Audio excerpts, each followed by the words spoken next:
पर अपलोड किए गए भाषण को शब्दशः पाठ की समीक्षा करने पर मैंने पाया कि मेरे भाषण का एक बड़ा हिस्सा बिना किसी उचित औचित्य के या तो एक्सपेंशन दिया है या बिना किसी उचित जस्टिफिकेशन से हटाया गया है।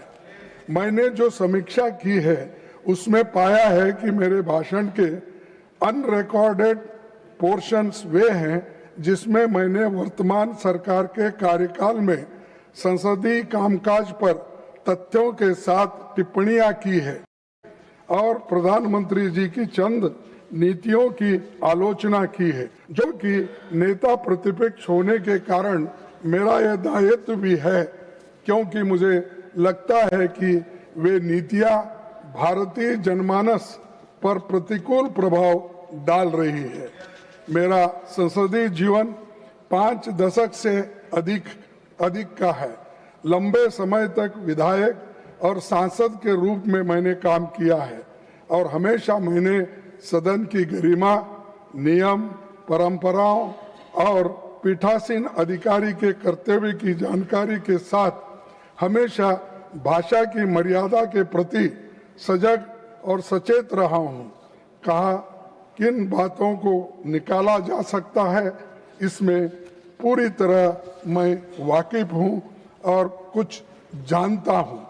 सभापति जी, आप जानते हैं कि rules of procedure and conduct of business rule council of states नियम 261 केवल विशिष्ट और सीमित परिस्थितियों में ही लागू होता है। इसीलिए मैं आपसे विनती करना चाहता हूं कि मेरी जो टिप्पणियां हटाई गई है उनमें कुछ भी असंसदीय या डिफेमेटरी वर्ड्स नहीं है और न ही इसमें नियम 261 का कहीं उल्लंघन भी मैंने नहीं किया है। Okay, I will look into it. I will look into it. One minute, sir. I will complete. मेरी कही गई बातें स्पष्ट रूप से चर्चा के अधीन विषय से संबंधित थी। वे पूरी तरह से धन्यवाद प्रस्ताव के दायरे में आते थे और इसलिए मुझे लगता है कि मेरे भाषण का इतना बड़ा हिस्सा काटना, हटाना ये डेमोक्रेसी के खिलाफ है और फ्रीडम ऑफ स्पीच के खिलाफ है। संविधान के अनुच्छेद 105(1) के तहत सांसदों को मिले अभिव्यक्ति की स्वतंत्र के अधिकार को लेकर भी चिंता प्रकट करता है। इसीलिए मैं आपसे निवेदन करता हूं कि हटाए गए अंशों पर पुनर्विचार करते हुए बहाल किया जाए। आपसे मुझे न्याय नहीं मिला तो मैं I already told you I am looking one into minute. it. Please be आप मुझे न्याय नहीं मिला तो मैं आप जनता के बीच अनरिकॉर्डेड वर्षन को साझा करने को बाध्य होगा। उस वक्त मुझे आप ये नहीं कहना आपने रूल्स ऑफ प्रोसीजर का उल्लंघन किया। No, that cannot be done. That cannot be done. How you are an elderly member? How you can say that? Why? When it is expended, it is expended. Whatever is expended, it is expended. Let me look into back. Whatever I said, the Modi's policies are not good. No. Nothing will go on record. Nothing will go on record. Yes. I am telling you now. It is nothing my will, right, sir. I already assured you. I am Always going you should not protect Modi ji. No. Modi ji is one of the member and he is the first man in this house. No, it is I am my telling right. you, I am looking into it. It is Then my how right I can say to criticize his policy. It is my right No, to that is not criticize correct. That is not government. correct. Whatever government speaks like, sir, you should restore No. immediately. No. That is not correct. I am not agreeing to your point. This is not correct. This is not democratic. You are instructing the chair. That is not correct. Sir, I just want to respond through you. Please. I want to respond to the Honorable Leader of the Opposition who stood up to question your decision making. The Leader of the Opposition has stood up to question your decision making. I want to quote from the rules 261, sir. Proceedings of the Council. If the chairman is of the opinion that a word or words has or have been used in debate which is or are defamatory or indecent or unparliamentary or undignified. Hold on. When you read the rules, we have to listen. Listen to the rules It is that I am right reading out. to speak, na? I have allowed here. So, sir, I'm repeating, yes, it's a rule that I'm quoting, minister or a member. If the chairman is of the opinion, I'm repeating, that a word or words has or have been used in debate which is or are defamatory or indecent or unparliamentary or undignified, he may in his discretion, the chairman, in his discretion, order that such word or words be expunged from the proceedings of the council. What the leader of the opposition is trying to suggest here is on his own judgment, he thinks he's done nothing undignified. Whereas you've taken a call, as a chairman and to re-question that and to suggest that it is to protect the Honorable Prime Minister, I think is not appropriate for the position of the leader of the opposition. I think the respect should be given to the chair. Question number 151, Dr. Vikramjit Singh Sagani. Nothing will go on record except the question hour. Dr. Vikramjit Singh Sagani. Yes. No. Nothing will go on record. Please, you take your seat. I want to continue with the question hour. Please. I have given you sufficient time. No, you cannot question the chair. You cannot question the chair, sir. Please. Are you going to? Yes, sir. Yes. Sir, Honorable Minister. sir, माननीय सभापति महोदय, एक विवरण सभा पटल पर रख दिया गया है। सवाल Now the first supplementary, Dr. Vikramjit Singh Sagani ji. Sir मैं first supplementary first of all मैं एग्रीकल्चर मिनिस्टर साहब का धन्यवाद करता हूं कि उन्होंने पंजाब के किसानों की परफॉर्मेंस देखकर एग्रीकल्चर इंफ्रास्ट्रक्चर फंड को 4713 करोड़ से 9050 करोड़ कर दिया है। ये एआईएफ किसानों को, फार्मर्स प्रोड्यूसर ऑर्गेनाइजेशंस को मिलता है, कोऑपरेटिव सोसाइटीज को मिलता है और किस लिए मिलता है? Cold storage, harvest, automation, hydroponic farming, sorting और ग्रेडिंग। मेरा प्रश्न मंत्री जी से ये है कि एफपीओ को मिलता है लेकिन पंजाब में 2-3 एफपीओ ही एक्टिव हैं और आज के न्यूज़पेपर में आपने पढ़ा होगा कि पंजाब और हरियाणा के किसानों they are the highest debt burden per household in Punjab and Haryana is over 2 lakh rupees per household, one of the highest in country. तो ये 2 करोड़ की जो लिमिट है इसमें देखिए ना कोल्ड चेन लग सकता है, ना कोल्ड स्टोर, ना साइलोज तो लग ही नहीं सकते। तो इसका क्या प्रावधान कर सकते हैं कि इसको 5 करोड़ किया जाए लिमिट? माननीय सभापति महोदय, मैं सदन के विद्वान सदस्य डॉक्टर साहब को, विक्रमजीत सिंह जी को हृदय से धन्यवाद देता हूं। एक बहुत महत्वपूर्ण सवाल उन्होंने उठाया है।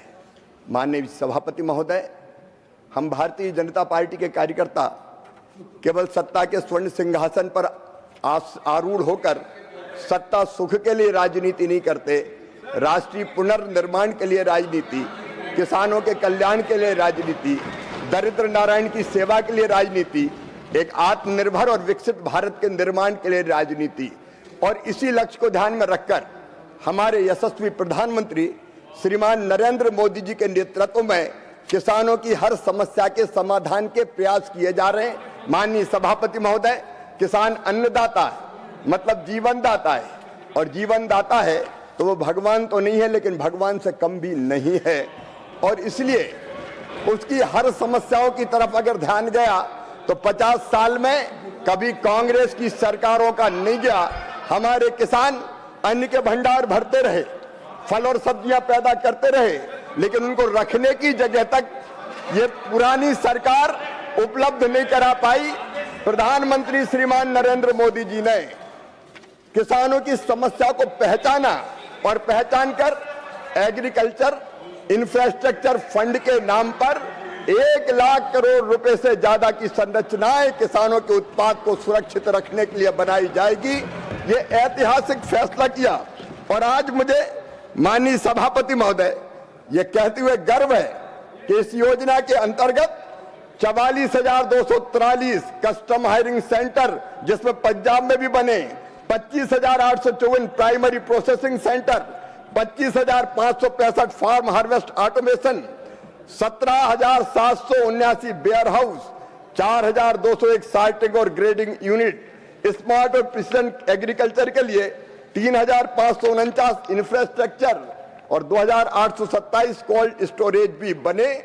और माननीय सभापति महोदय, इसके कारण जो फसलों का नुकसान होता था, फल और सब्जियों का नुकसान होता था, उस नुकसान में 5 से लेकर 15% तक की कमी आई।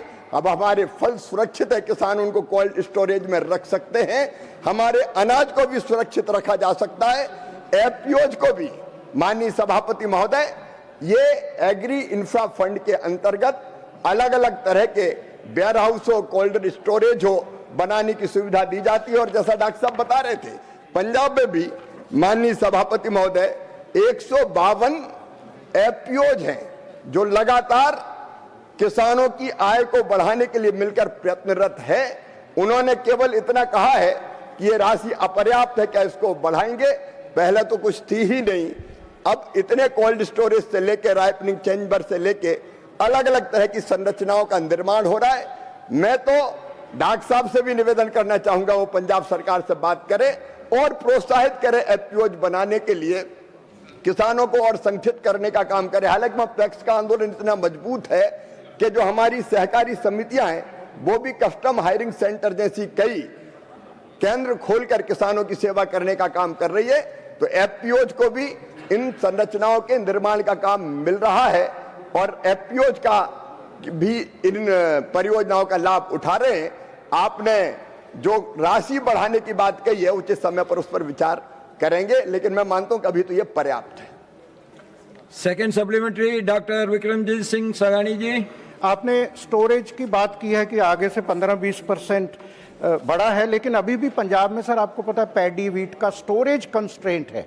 तो हमें मिलके कुछ, क्योंकि नाबार्ड की रिपोर्ट है कि देश में 1.5 लाख करोड़ का अनाज बर्बाद हो रहा है, पंजाब में अभी भी प्रॉब्लम है। मैं परसों ही था, आप तो जाते रहे मेरे साथ फ्लड्स में भी, तो वहाँ पे रखने की जगह नहीं, उसकी तरफ ध्यान देना होगा। और एक जो इंफ्रास्ट्रक्चर एग्रीकल्चर में आपसे प्रश्न है कि पंजाब को 2021-22 तक rural development fund, market development fund ये मिलता रहा 3-3%, 6%।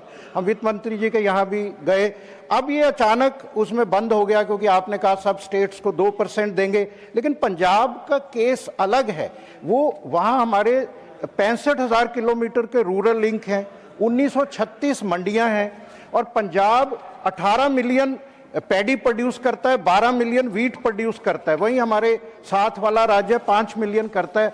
तो सबको लॉ ऑफ एवरेजेस मत करिए कि वो 6 फुट वाला, 7 फुट वाला, 4 फुट वाला सबको दरिया में घुसा दिया। उसमें मेरी आपसे हाथ जोड़ के प्रार्थना है, हमने वित्त मंत्री जी को भी, पंजाब के वित्त मंत्री आए, हम गए, इनको कई बार फुलकारी से भी सम्मानित किया, लेकिन कुछ इनकी दया दृष्टि हुई नहीं। आप एक सेंटर स्टेट कमेटी बना दीजिए, इसका बीच में रूरल डेवलपमेंट फंड का कोई प्रबंधन कर दीजिए।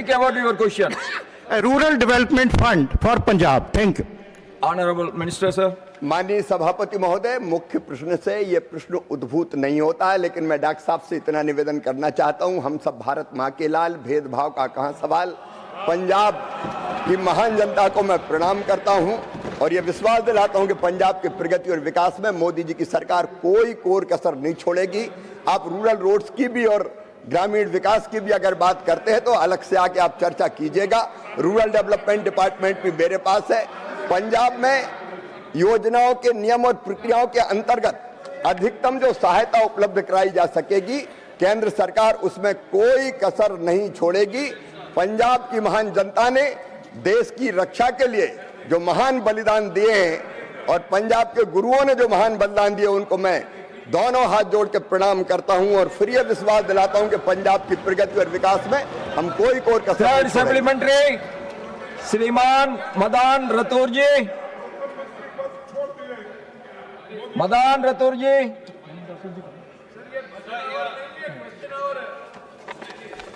मैं आपके माध्यम से माननीय मंत्री जी से जानना चाहता हूं कि क्या सरकार किसानों को अन्नदाता से ऊर्जादाता बनाने के लिए कदम उठा रही है? यदि हां, तो इस बदलाव में एग्रीकल्चरल इंफ्रास्ट्रक्चर फंड AIF कैसे मददगार है? धन्यवाद। Honourable minister. माननीय सभापति महोदय, मोदी है तो मुमकिन है। ये उन्हीं की कल्पना थी, ये उन्हीं की कल्पना थी कि अन्न के तो भंडार हमने भरे ही है। हमारे किसानों ने,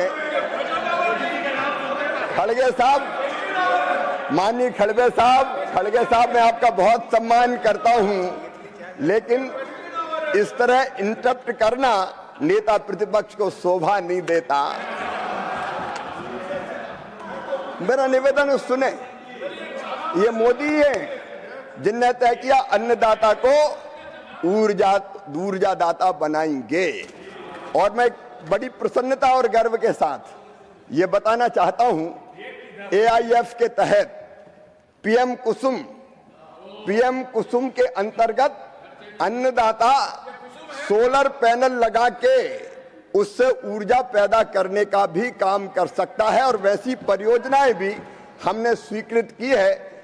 किसान को अगर जरूरत है तो अपना सोलर पैनल इस योजना के अंतर्गत वो लगा सकता है, जितनी जरूरत है उतनी बिजली खुद ले सकता है और बिजली अगर बच जाए तो ग्रिड में डाल के देश को भी दे सकता है और अतिरिक्त लाभ कमा सकता है। ये मोदी जी की कल्पनाशीलता है जो अन्नदाता को ऊर्जादाता बनाने का काम कर रही है। Next supplementary doctor Fauzia Khan ji. धन्यवाद सभापति महोदय। आदरणीय मंत्री महोदय से मेरी विनंती